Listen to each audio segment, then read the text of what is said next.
extraviado ya no más. Nos llamas de vuelta a nuestro hogar. Separados ya no más. Siempre a nuestro lado tú estás.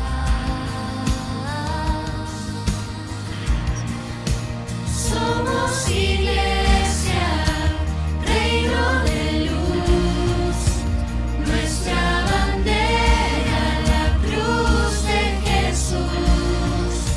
Somos iglesia, somos nación, la tumba vacía es nuestra canción.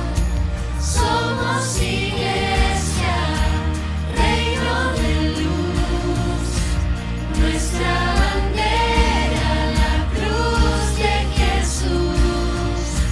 Somos iglesia, somos nación, la tumba vacía es nuestra canción.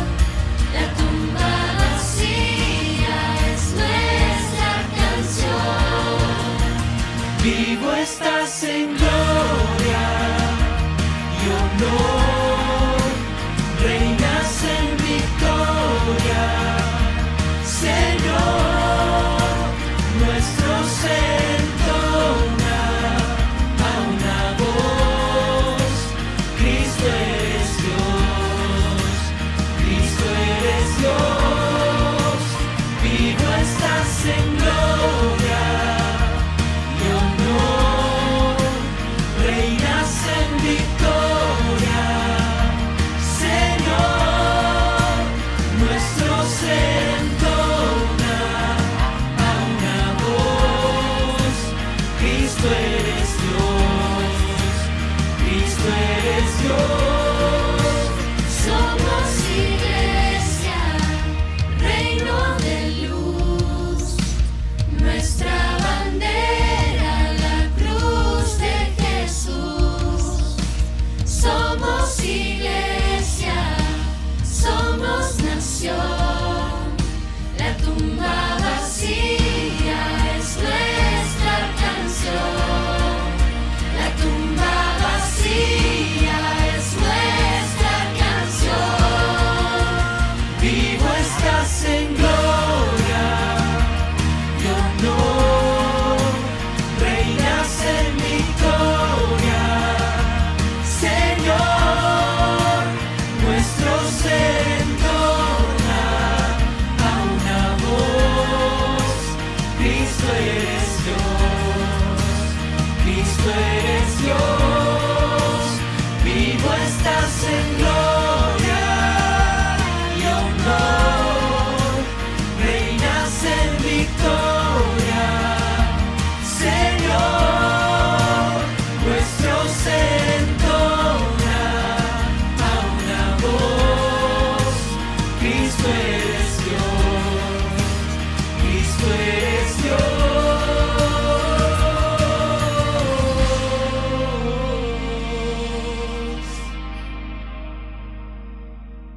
La iglesia somos todos.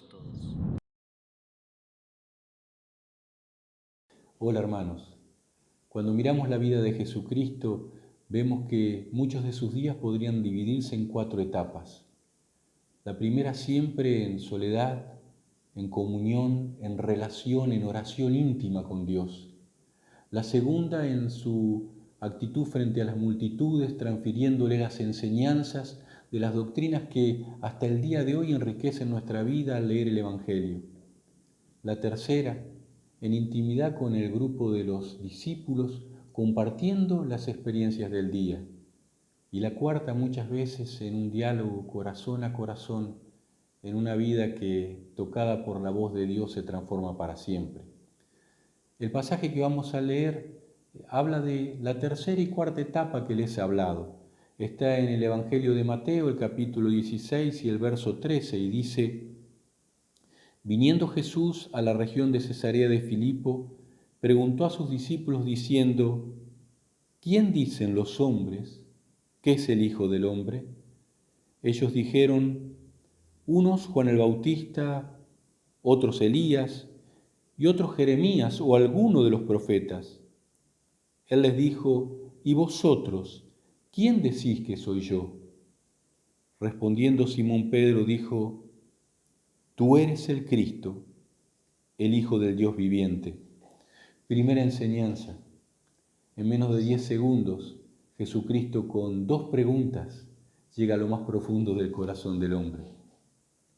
Muchas veces nosotros en 30 minutos, 60 minutos de mensaje quedamos en la superficie. En segundo lugar, analizar el personaje que responde la pregunta. Es Pedro. No es la primera vez que lo hace, es un líder natural. Recuerden otra oportunidad cuando las multitudes abandonaban a Jesucristo porque no se sentían a gusto con su enseñanza y Jesucristo se da vuelta y les dice, ¿quieren irse también ustedes? Él es el que responde y le dice, ¿a quién iremos? Solo tú tienes palabras de vida eterna. Es la actitud de un líder que responde por el resto. Sin embargo, la figura de Pedro ha sido una de las figuras más analizadas y castigadas en su personalidad de los relatos bíblicos. Muchas veces el revisionismo histórico mira su temperamento o hace el enfoque en sus evidentes errores que sin duda lo hacen el más humano y el más parecido a nosotros de todos los apóstoles. Para sacar enseñanzas para nuestra vida y nuestra vida de relación, pensemos cómo enseña Dios a evaluar las vidas. En primer lugar, entender el mensaje de Jesucristo, cuando Él nos dice que no vino a buscar justos, sino a pecadores a arrepentimiento. No vino a buscar a los que están sanos, a los que aparentemente no tienen nada que cambiar, no tienen nada que corregir, no tienen nada que aprender. Él vino a buscar a los enfermos, a los que están desorientados, vacíos, en angustia, en depresión, en soledad, a los que necesitan del poder de Dios para transformar su vida. En segundo lugar, tenemos que entender nuestra condición de hombres. Dice Santiago en el capítulo 5 y el verso 17, analizando tal vez al profeta de más respeto del Antiguo Testamento.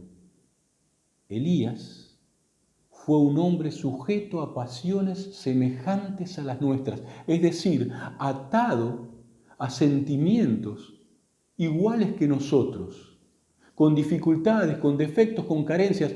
Elías estaba sujeto a pasiones semejantes a las nuestras. Sin embargo, dice Santiago, él oró fervientemente a Dios y cumplió su objetivo, hizo su milagro, llevó el mandato de Dios al fin. Allí vemos analizando a Pablo y a Bernabé en el capítulo 14 de Hechos en la ciudad de Listra. Predican con poder la palabra, hacen grandes milagros, la gente se confunde y los confunde con seres sobrenaturales, más que hombres. Y dice que traen toros, guirnaldas, les quieren ofrecer sacrificios y ellos se sienten ofendidos. Rajan sus vestiduras y corren entre la multitud diciendo, nosotros somos hombres semejantes a ustedes, que de estas vanidades les decimos que la abandonen, que las dejen, que cambien.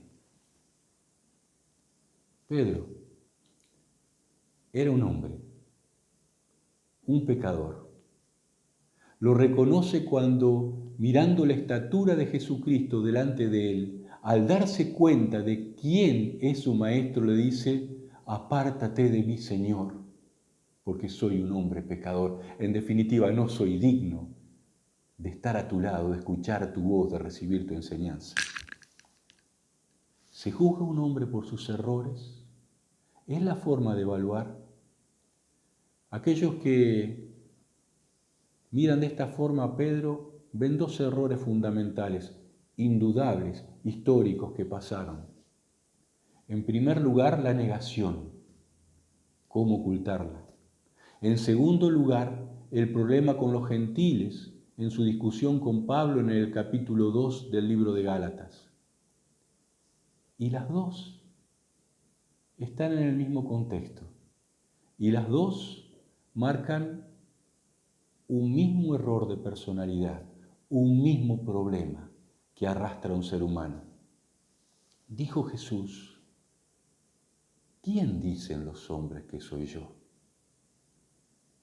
Allí están los problemas de Pedro.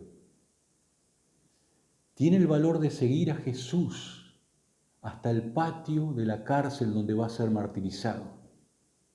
Es junto a Juan los únicos dos apóstoles que tienen este valor. Sin embargo, viene la servidumbre, una criada, y cuando el entorno le hace las preguntas, cuando aquel que le rodea inquiere de su fe, niega a Jesucristo: no lo conozco. Y viene otro sirviente y dice: no lo conozco, no sé quién es. La opinión del entorno, de los iguales, de los que lo rodean, de los compañeros de su tiempo. Lo mismo le pasa, ya siendo apóstol, en la discusión con Pablo en Gálatas. Porque Pedro está con los gentiles, pero vienen desde Antioquía amigos de Jacobo, hombres judíos con el estricto cumplimiento de la ley, y él tiene vergüenza. Y dice que se esconde y ya no está con los gentiles y ya no hace las mismas cosas, por lo cual discute con Pablo y Pablo le dice que es hipócrita.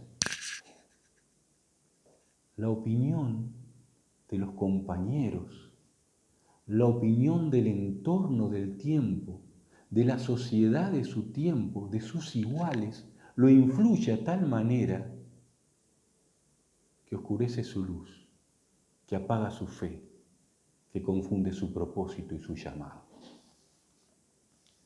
Ahora, ¿así se juzga un hombre? ¿Ve solamente la palabra de Dios la caída, el error, el apartarse, la equivocación?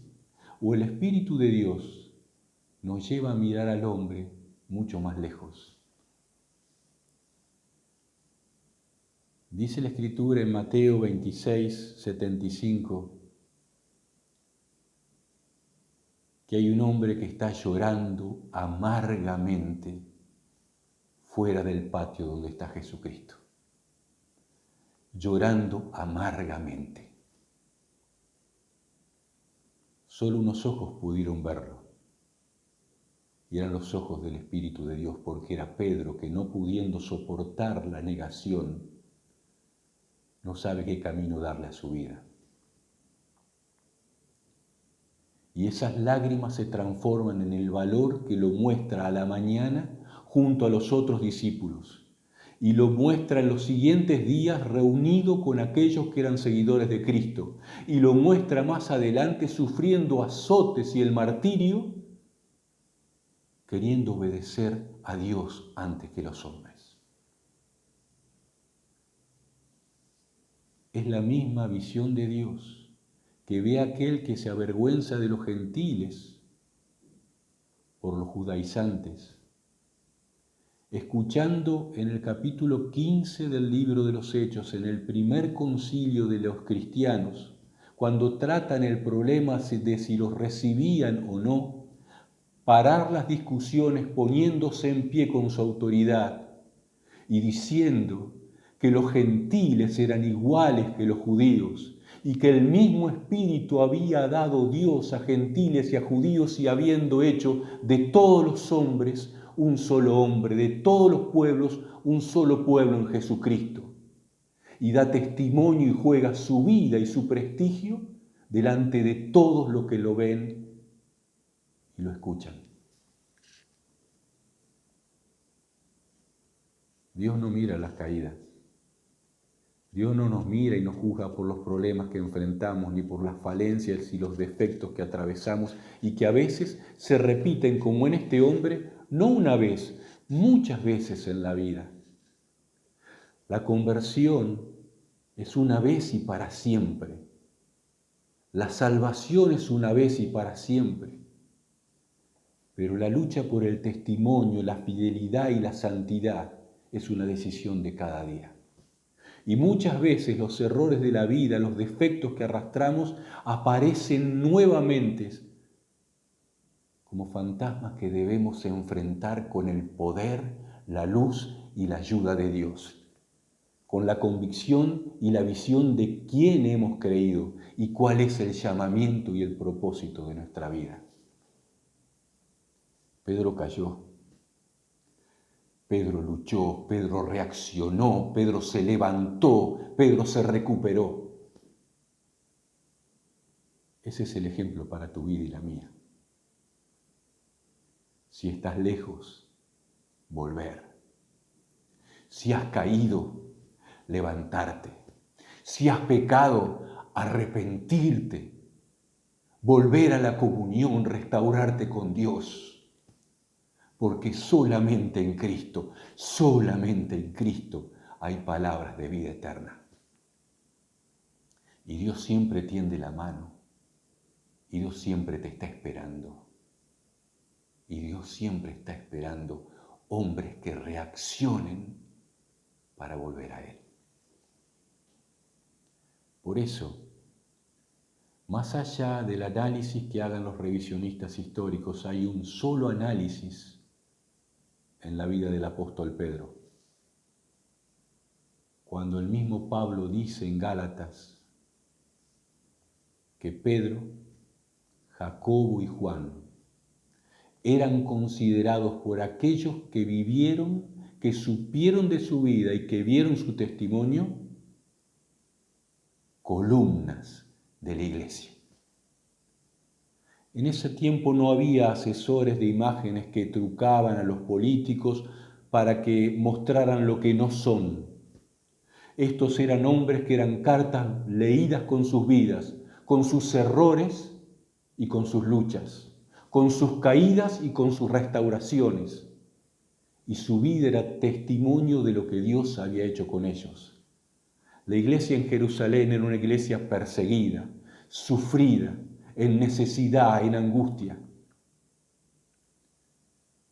Hermano, ¿sabe cuánto valor tiene que tener un hombre para que sus iguales, en angustia, en soledad, en necesidad, lo consideren una columna dentro de la estructura de la fe? Dios no mira al hombre por su error y su caída, sino por su reacción, por su fe y por la posición en final en Jesucristo.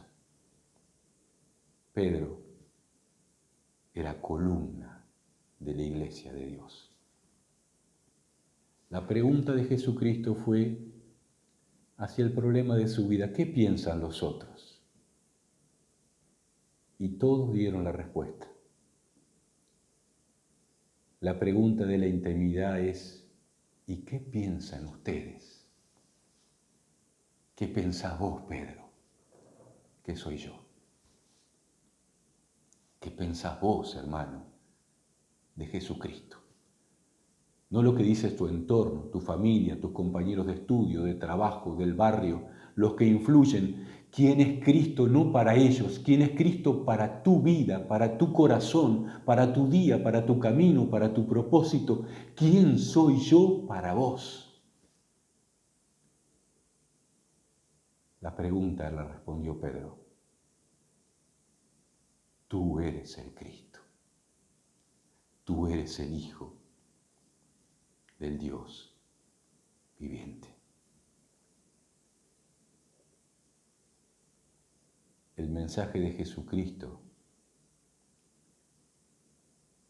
es: si estás lejos, vuelve. Si estás caído, levántate. Si has pecado, arrepiéntete. Muestra el valor de tu vida no en tus errores, sino en tus reacciones. No en tus defectos, sino el poder con que tu fe transforma tu vida. Quiere entender de que los problemas que arrastramos no se solucionan de una vez y para siempre, y que siempre debemos estar tomados de la mano de Dios. Termino con otro pasaje de Pedro, que vuelve a mostrar su problema. Termina el Evangelio de Juan. Él acaba de ser restaurado por Jesucristo en ese diálogo corazón a corazón. Pedro, ¿me amas? Pedro, ¿me amas? Señor, tú lo sabes todo, tú sabes que te amo. Y de ese diálogo de intimidad vienen caminando con Jesucristo y Jesucristo le dice la muerte con la cual iba a glorificar a Dios, que lo llevarían donde Él no quisiera. Dice el Evangelio que Pedro entiende con qué muerte iba a glorificar a Dios. Y fíjense cómo somos los hombres, vuelven sus fantasmas. Mira hacia atrás y ve a Juan, el discípulo al que Jesús amaba, y vuelve los otros. ¿Qué pasa con los otros? ¿Qué piensan con los otros? ¿Cuál es la vida de los otros? Y le dice a Jesús, Señor, ¿y qué de este? Jesucristo vuelve al rumbo a su vida y le dice, Pedro, mi relación con Él es otra. Si yo quiero que Él quede con vida hasta que vuelva, es mi relación con Él. Pedro, sígueme tú. Sígueme tú. Deja de mirar al resto. Sígueme tú. Tómame tú de la mano. Escucha tú mi corazón y mi relación contigo. La relación con Dios es una relación íntima y personal, diferente en cada uno cumpliendo un llamado, cada uno cumpliendo un propósito, cada uno siendo igualmente amado por Dios, cada uno siguiendo a Jesucristo. Pedro, sígueme tú. Y hermano, hermana, Pedro lo siguió hasta el fin, hasta que glorificó a Cristo aún en su martirio. Preguntó Jesucristo, ¿qué piensan los otros de mí? Preguntó Jesucristo al final, ¿qué pensás vos que soy para tu vida? El llamado para Pedro es el llamado para vos, para mí, para todos. Para hombres simples, sencillos, con errores, con caídas, con defectos, pero con un profundo deseo de llenar nuestro vacío, nuestra necesidad, nuestra incapacidad, con su amor, con su espíritu, con su presencia, de llenarnos con Dios. Le dijo a Pedro, sígueme tú. Es el llamado para tu vida, es el llamado para mi vida. Escuchemos la voz de Dios. Dios nos bendiga.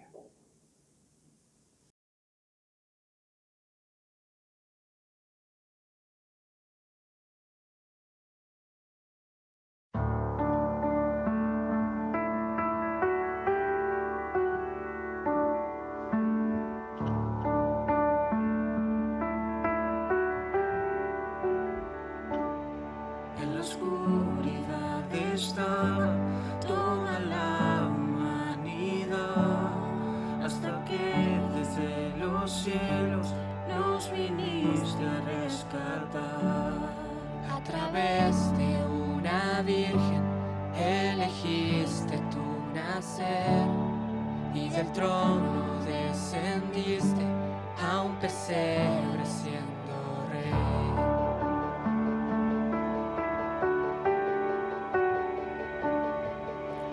Gloria al Padre, nuestro Dios. Gloria al Hijo, el Salvador. Gloria al Santo Espíritu, Rey de Reyes, nadie hay como tú.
cielo resonó, pues la muerte para siempre el Cordero conquistó.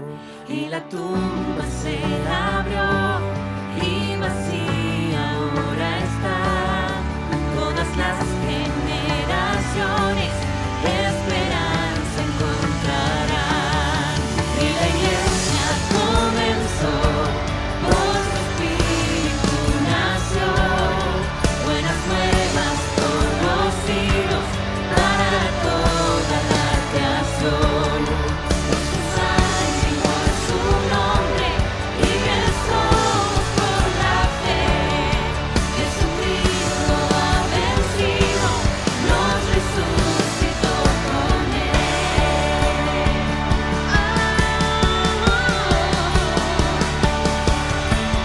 Gloria al Padre, nuestro Dios. Gloria al Hijo el Salvador. Gloria al Santo Espíritu, Rey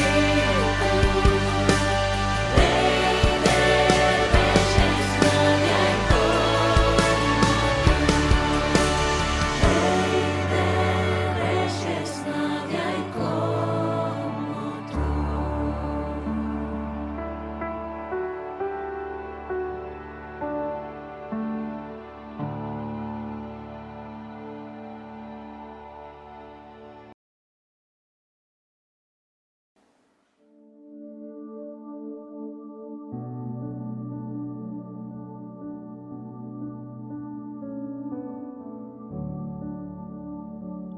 Muy buenas tardes, hermanos. Qué lindo es poder compartir nuevamente este tiempo de la Cena del Señor.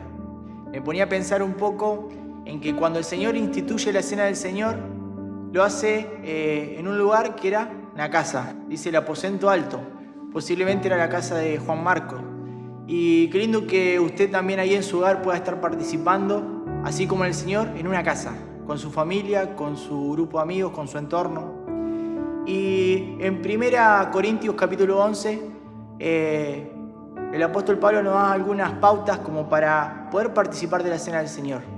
Dice la primera, hacer memoria. Y me ponía a pensar en el momento de la cruz, en el momento en el cual Jesús se entregó y cambió la historia.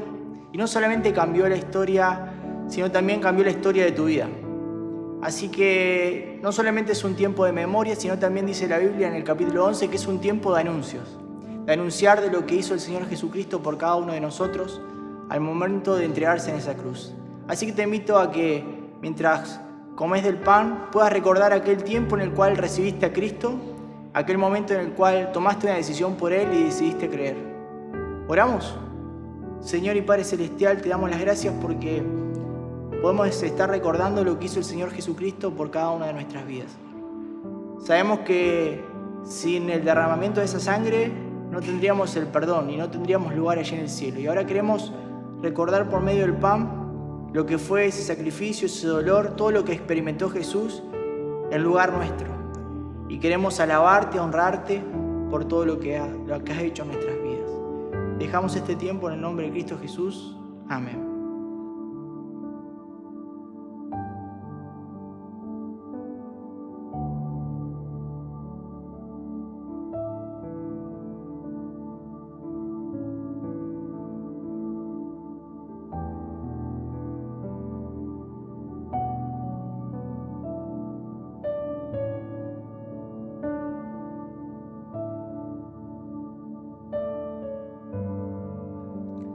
Y en Corintios, en capítulo 11, también no solamente nos invita a hacer memoria, no solamente nos invita a anunciar, sino también nos dice que es un tiempo de autoexaminarnos. Dice, cada uno pruébese a sí mismo.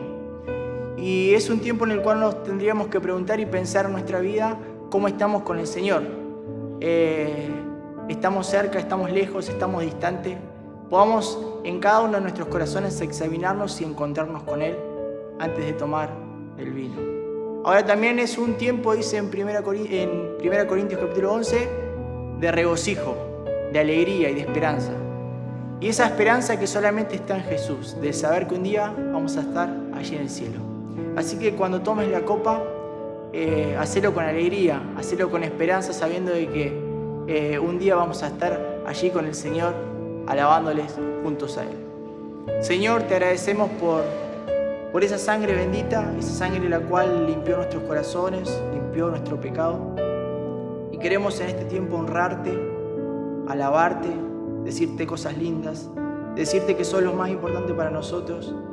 Y en este tiempo queremos autoexaminarnos y quitar toda cosa que nos separa de vos. Señor, queremos hacer memoria de Jesús, ese Jesús el cual necesitamos, ese Jesús el cual transformó nuestros corazones. Y lo hacemos en el nombre de Cristo Jesús.